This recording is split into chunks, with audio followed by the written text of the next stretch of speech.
What's up everyone, welcome back to the channel, and today I'm going to show you how to use Klover's credit monitoring service. Let's get straight into it. So this service provides a simple and effective way to monitor your credit, and here's a step-by-step guide on how to set it up. So first thing you want to do is to log into your Klover account.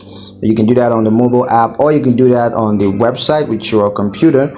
Once you're logged into your account, just click on credit monitoring and you can select activate monitoring, and that's going to help you to activate that.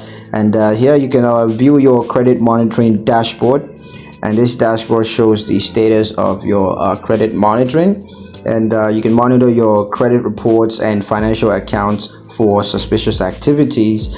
You can also receive alerts and notifications of potential credit issues once you have this credit monitoring set up. So yeah, it's pretty simple, straightforward process, and that's it on how to use Klover's credit monitoring service. Hope you guys liked the video. Hope you found the information useful enough. If you did, like the video, comment down below, let me know what you thought, share the video with your friends, and subscribe to the channel if you haven't done that already, and I'll see you guys in the next one. Peace.